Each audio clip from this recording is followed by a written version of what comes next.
The deportation of moon, the nature of language dialects, and the making of mountains.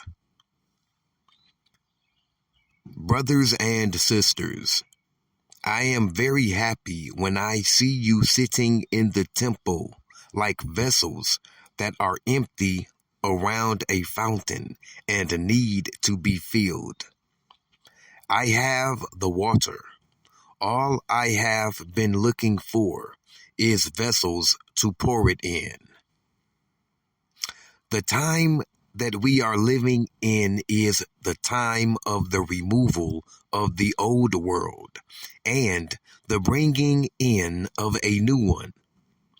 This is why you sit in the temple of Islam and not in church. What is Islam? Islam is the religion of God. If we want to say it in that plain way so that you can understand it, Islam is the nature of God. Islam is the first and the last religion of man, if there ever be a last. We are not looking for it to become a changed religion. It can't change unless we change God, and that will never happen. Therefore, we have an eternal religion and a religion that will never leave us unless we destroy ourselves. This is why the moon is up there that you see. The devil has been to it to be sure that it is real. The devil has reached the moon in a physical way according to their report and their pictures of them on the moon. Now, the other part of what moon represents, they have not reached that part, the part that we preach of equality. That is what we represent the moon for, equality between man and man. Therefore, that moon has not yet been reached by the devil. The moon represents the sign of the black people who are here in North America, who are blind, deaf, and dumb to the knowledge of self.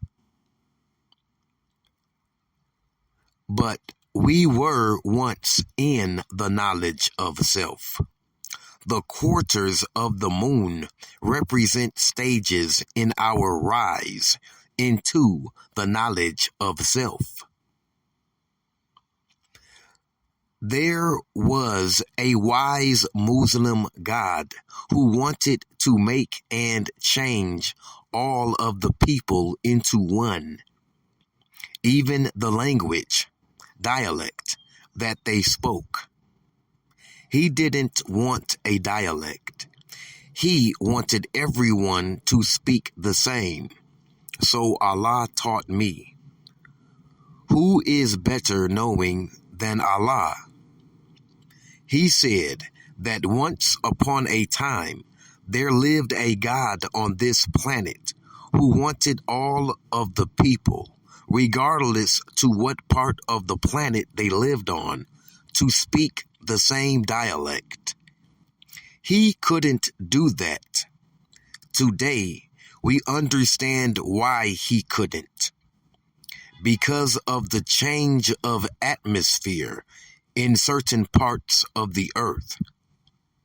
The people in one part just cannot speak the same language as those from another part.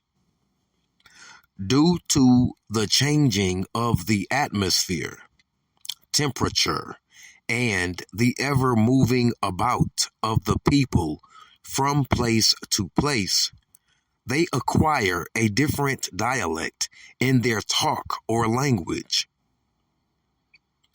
We can never make a difference in that.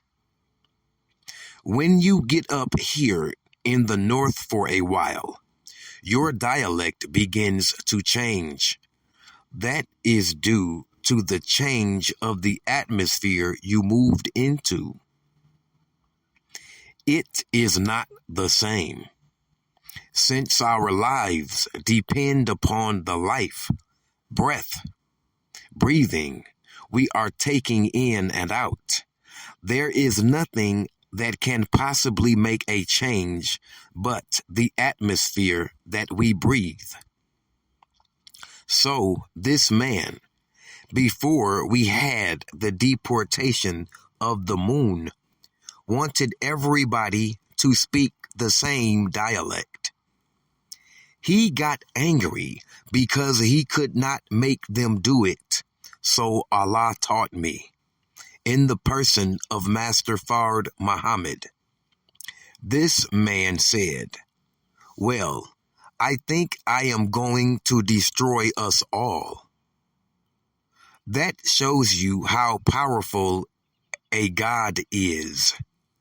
He knows that he is God, and having power over the earth and the heavens above the earth, he wants them and the people to obey him. So he set out to do so. The scientist, God, started drilling in our planet. So Allah taught me, in the person of Master Fard Muhammad, to whom praises are due forever. He drilled like a man drilling for coal. After he had gotten somewhere near to halfway through the planet, he began to pack the hole full of high explosives, dynamite. Allah said the dynamite was a more powerful explosive than the dynamite we are using now. The people now use about 70% dynamite, but they used 100% in splitting the earth in two and building mountains on top of the earth. Once upon a time, he said, we didn't have mountains. The earth was smooth and round. They didn't think that this was so good or educational. So they went over the planet with high explosive dynamite and dropped it here and there on the earth. When they wanted to bring up a tall mountain, they would put a motor to the bomb or the bomb to a motor. That motor would go down into the earth. They put to this depth bomb a little motor that, when it strikes the earth, goes on automatically and takes the missile all the way down to the power that they have made the bomb. That power may be a mile or it may be near 6 miles. She will go down there, splitting all hard substances like rock and coal. The drill was made not to give way. In common words, it would batter or go right on through anything that it struck.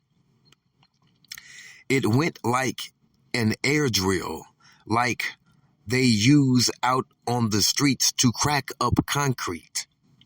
That is the way the drill worked on this bomb. It would not stop until it got to the depth of its timing, which would depend on how tall a mountain they wanted. Mount Everest, over in India, was the tallest mountain that they brought up. It is somewhat near 6 miles high. The Holy Quran teaches you, and the Bible, that God placed mountains on the earth. Allah told me who the gods were, and we see the mountains. He wanted me to be sure that I understood and would believe.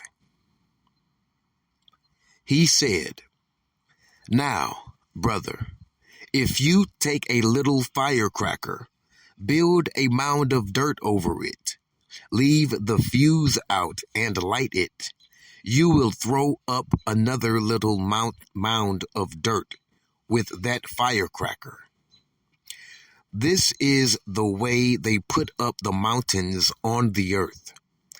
They used bombs with motors and drills on them, and they set them to penetrate the earth to the same depth that they wanted to the mountains to be in height.